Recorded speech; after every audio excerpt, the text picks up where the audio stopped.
Assalamualaikum warahmatullahi wabarakatuh.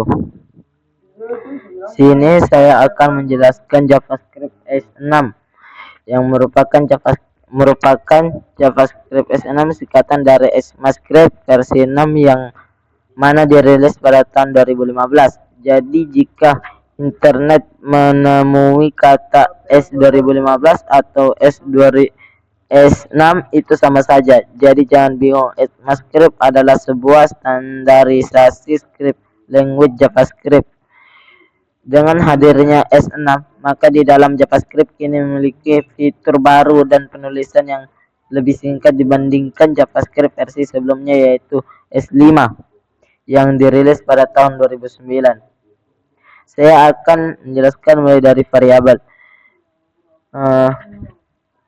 Kita tahu bahwa dalam JavaScript untuk membuat sebuah variabel kita bisa menggunakan keyword var, tapi di dalam S6 kita mendapatkan keyword baru untuk membuat sebuah variabel, yaitu const dan let.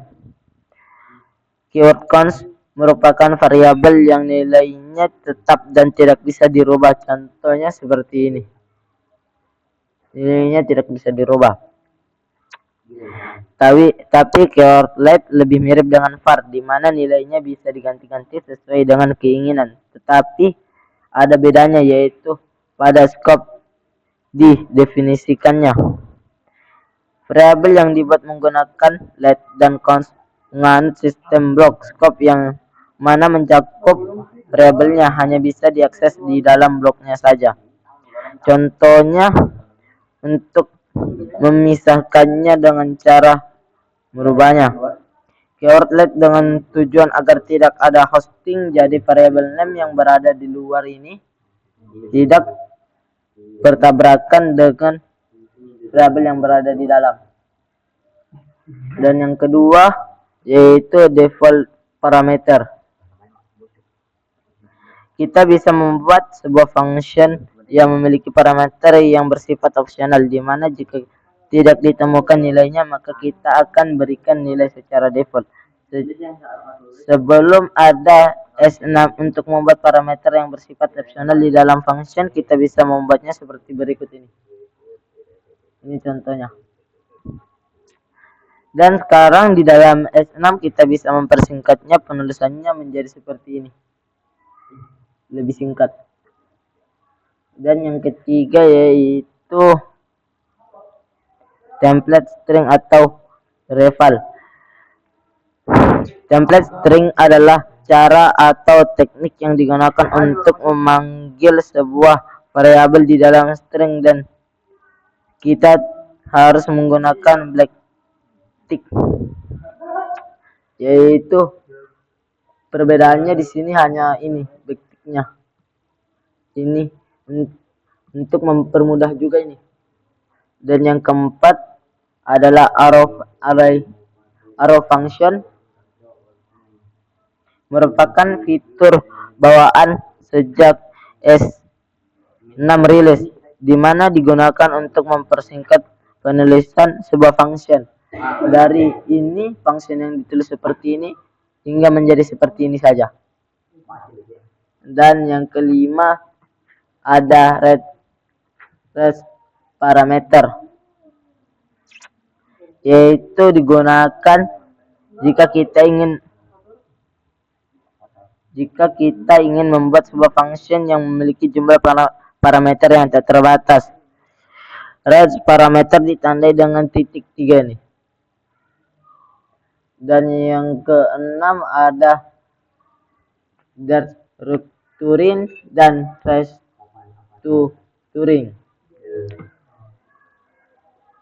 yaitu structuring digunakan untuk membuat sebuah variabel baru dan dari elemen yang ada di dalam sebuah array atau objek. Contohnya seperti ini.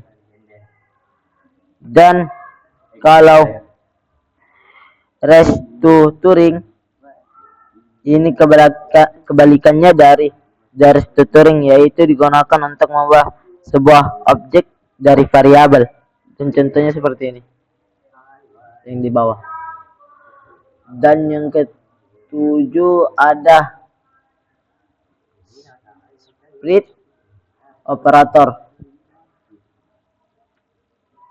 yang mana split operator ini ditandai dengan titik 3 juga dan digunakan untuk beberapa keperluan. Yang pertama untuk mengcopy sebuah array dan yang kedua untuk menggabungkan sebuah array.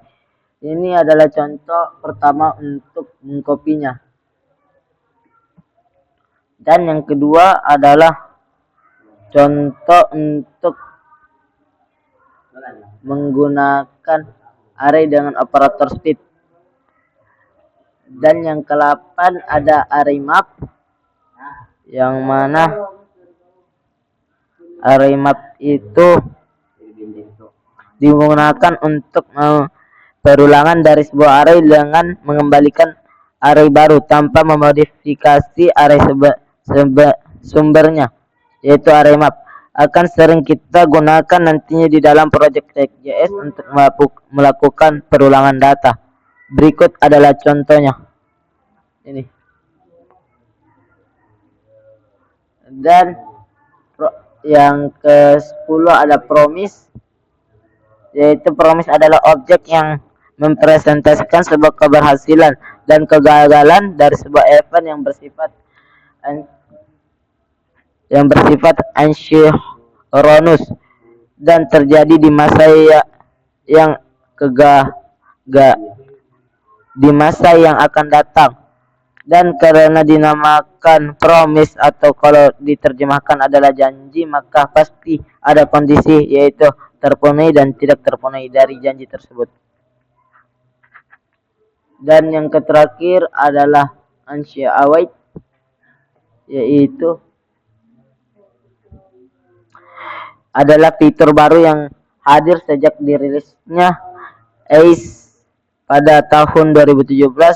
Fitur ini digunakan untuk menangani proses promise dengan lebih singkat dan efisien, atau merupakan sebuah fungsi yang bekerja secara asynchronous melalui event log yang menghasilkan sebuah promise sebagai return value-nya, di mana kode yang dihasilkan seperti kode yang bersifat Corehouse standar, yang contohnya seperti berikut.